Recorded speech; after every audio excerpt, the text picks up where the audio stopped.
House Staunton of Rooks Rest is a noble house from Rooks Rest in the Crownlands, just north of King's Landing. Neither their arms nor their motto have appeared in the books, but according to some canon sources, they blazon their arms with two black wings upon a white fess on a checkered black and grey. While we do know very little of their early history, there is some speculation that if they do in fact predate Aegon's conquest, given Rooks Rest's proximity to Duskendale, they may have possibly, at some point in their history, have been sworn to the kings of House Targaryen of Duskendale when they held their own small petty kingdom during the era of 1,000 kingdoms. The seat of Rooks Rest itself is located on the northern shore of the Blackwater Bay, just west of Cracklaw Point, northeast of Duskendale, and southeast of Maidenpool. The castle of Rooks Rest itself is surrounded by fields to the west, piney woods and mist-shrouded hills to the north, and the narrow sea to its east. The first account of House Staunton we have comes late in the reign of the usurper king Maegor the Cruel, around the year 48 AC. The realm had begun to turn against King Maegor in favour of his nephew,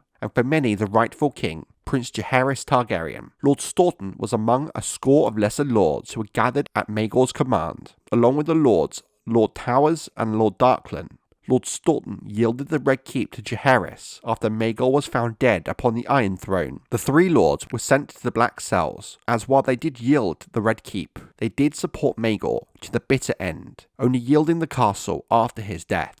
But they were eventually pardoned by King Jaehaerys after surrendering some of their land as punishment. But most scholars agree this was more of a token gesture of submission than a meaningful removal of any substantial land. When the young Jaehaerys resided at Dragonstone during his brief regency period, Lord Staunton was one of several lords who travelled to the island to speak with the king, where he was impressed at the young man's manner. Later, during the early reign of King Jaehaerys in 54 AC, the 14-year-old Cassella Staunton became a close friend and companion to the king's sister, Rhaena Targaryen. She died at the end of that year.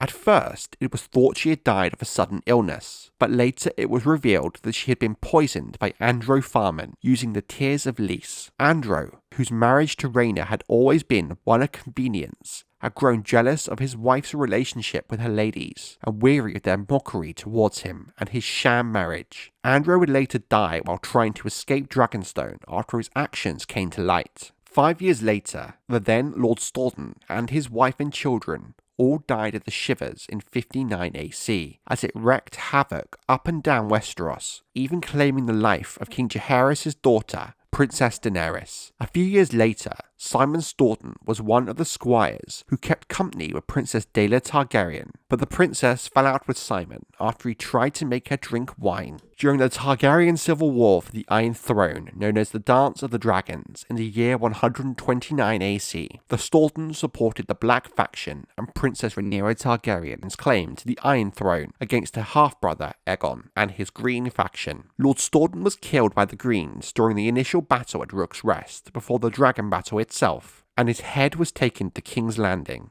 and paraded around the streets, along with the corpse of the dragon, Meleys. Lady Staunton joined the host of Sir Corwin Corbray and Clement Celtigar during the Hour of the Wolf at the climax of the Dance of the Dragons, during the brief handship of Lord Cregan Stark of Winterfell, as he dished out his form of justice for the crimes committed by both the Blacks and the Greens towards the end of the Civil War. In 133 AC, when a bride was sought for the widowed King Aegon III Targaryen, his hand, Lord Unwin Peake, spread gossip that Jezebel Staunton was too fond of wine in hopes of his own daughter winning the favour of the young king. Ultimately, Peake's plans failed. Sir Joffrey Staunton served in the kingsguard during the reign of King Aegon III. While riding with Prince Aegon, later King Aegon IV, near Fairmarket in 155 AC, the prince's horse threw a shoe. When they sought the local smith, the prince liked his buxom young wife, Maegor. The prince absconded with the blacksmith's wife, buying her for 7 gold dragons, along with the threat of Sir Joffrey. Maegor would be one of the many mothers of the countless bastard children of King Aegon IV. Between the years 209 and 210 AC, during the Great Spring Sickness, a septon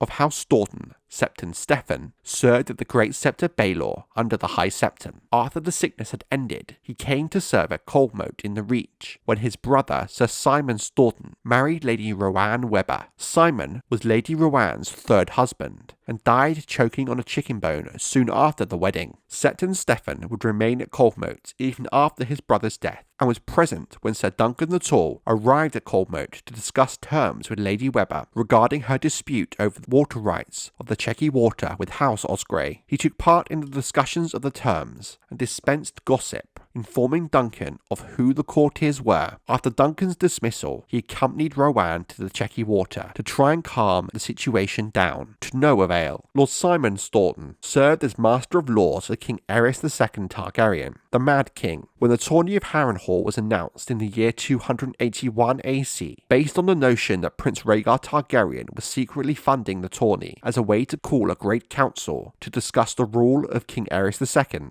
Simon unsuccessfully suggested to prohibit tourneys. When Rhaegar won the final joust, Simon and Lord Carlton Chestald inflamed the king's suspicions by declaring that Rhaegar had taken part only to win the favour of the small folk and remind the lords present that he was the true heir to the Iron Throne. Because Rhaegar crowned Lyanna Stark as the Queen of Love and Beauty, Simon considered it an attempt to win the support of House Stark of Winterfell. During the main book series, House Staunton plays no real role of importance or note. However, during a Feast for Crows, the Maester of the Dunfort in Duskendale tells Brienne of Tarth that the small folk believed the defiance of Duskendale could have been avoided. Dennis Darkland had married a Staunton or a Stokeworth instead of Sorella of Mere, who is to blame for steering Lord Dennis into the uprising. Unless we one day see the Winds of Winter, that is all we currently know of House Staunton.